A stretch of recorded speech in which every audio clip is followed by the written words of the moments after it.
Bonjour les amis, nous continuons le livre de Ruth.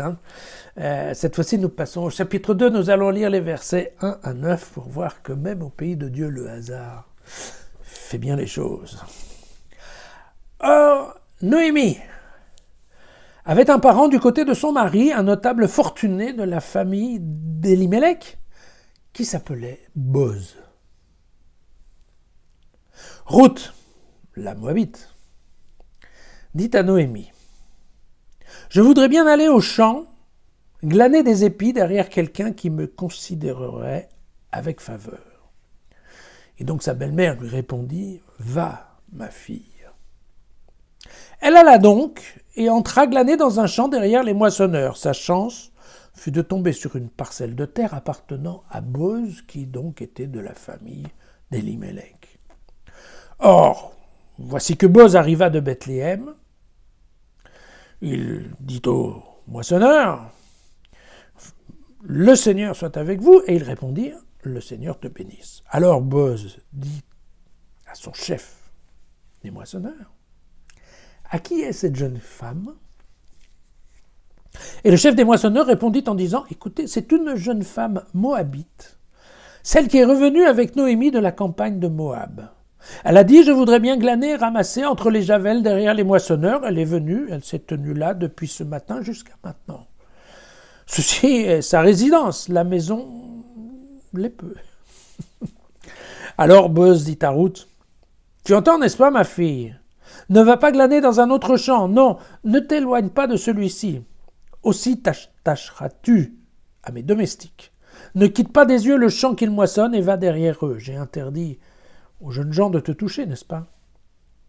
Quand tu auras soif, tu iras aux cruches et tu boiras ce que les domestiques auront puisé. »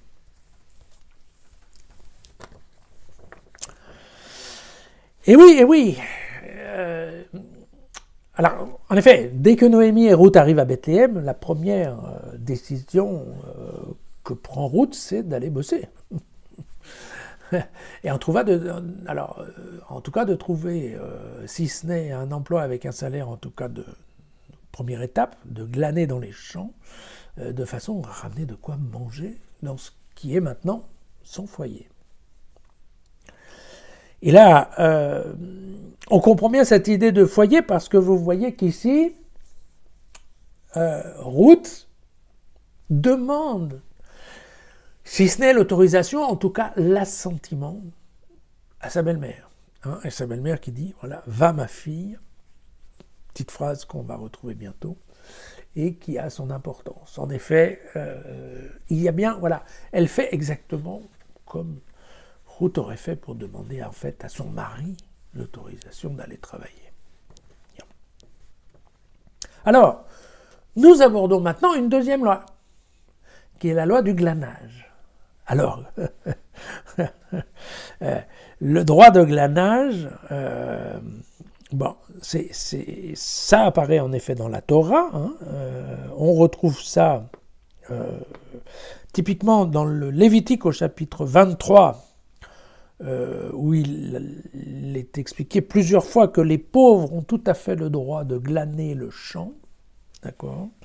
On aura la même chose concernant le voyageur, qui pourra toujours laisser sa main et croquer des épis.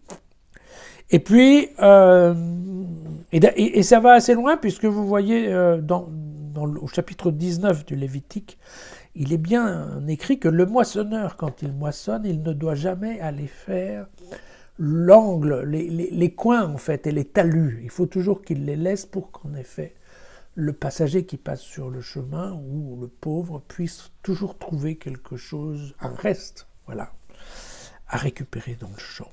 Voilà.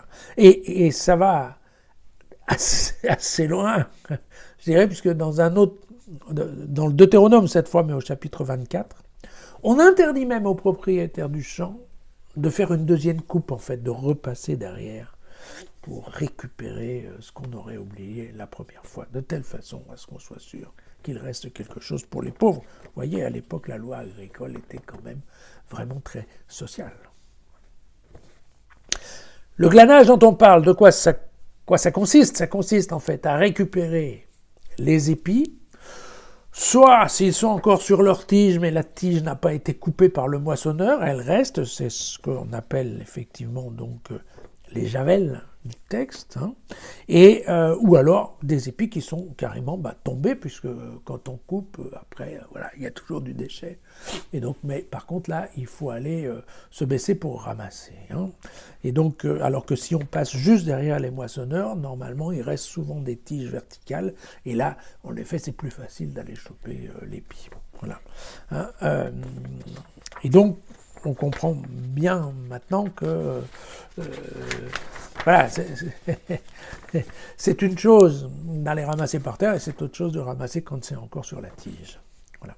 Alors, ce qu'on rend compte, bon, typiquement, on a bien compris que si, a priori, Ruth ne sait pas qui est le propriétaire, par contre, le régisseur, hein, lui, il s'est renseigné et il sait bien qui est Ruth. Hein. Et comme lui, bien entendu, connaît le propriétaire, il était plus enclin aussi à laisser travailler quelqu'un de la famille, puisqu'à la fin, cette Moabite était quelqu'un de la famille. Et vous voyez qu'ici, le régisseur est absolument étonné, et enfin considère de façon très positive l'activité de Ruth, car il dit bien, cette jeune femme, elle a choisi le champ comme résidence beaucoup plus que la maison. Qu'est-ce que ça veut dire? Qu'elle est là en permanence. C'est-à-dire qu'elle bosse. Elle bosse vraiment.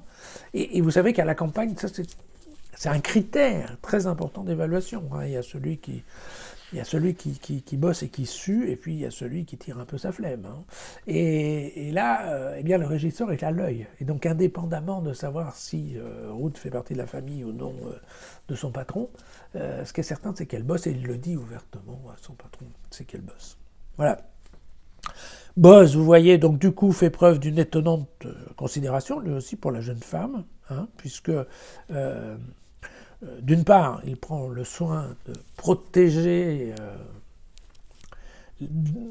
Ruth des mains baladeuses. Pourquoi? Parce que tout simplement, voilà, il y avait le droit de glanage, mais le droit de glanage, il est fort possible que les ouvriers qui étaient à la tâche veuillent monnayer un peu l'autorisation de glaner dans le champ. Et quand je parle de monnayer, ce n'est pas sous la forme d'argent, mais c'est plutôt sous la forme, enfin bon, vous avez compris. Et donc typiquement là, Boz donne l'ordre à ses ouvriers, attention, cette gamine, vous n'y touchez pas, hein, gamine, enfin, bon. Et puis, mieux encore, Boz autorise Ruth à venir boire l'eau des ouvriers. Or l'accès à l'eau en Palestine, c'est quelque chose de très important, parce que c'est une chose de faire la moisson, je peux vous le dire, dans le nord de la France, et c'est certainement autre chose en termes de température que de faire la moisson en Palestine à l'époque. Vous voyez, bon, même si probablement il va bientôt faire aussi chaud dans le nord de la France qu'en Palestine à l'époque de Jésus, mais ça c'est un autre sujet que je n'aborderai pas aujourd'hui. Voilà. Donc, la question qui me paraît intéressante, c'est cette question que pose Boz, pardon. À qui est cette jeune femme? Il ne demande pas qui est cette jeune femme, non, il demande à qui est cette jeune femme. Hein. Bon, bref, c'est à l'époque, n'est-ce pas? Mais on a exactement la même chose, vous l'avez compris, dans le livre de la Genèse, au chapitre 24. Hein. Et là, nous avons le serviteur hein, qui vient rencontrer Rebecca, hein, qui demande à la fille, quand elle est au puits, de qui es-tu la fille? Vous voyez qu'on est... une fois de plus, on sort des références de la Genèse. Voilà. Il semble que cette Genèse, en tout cas l'auteur du livre de Ruth, la connaisse bien. Voilà. À demain.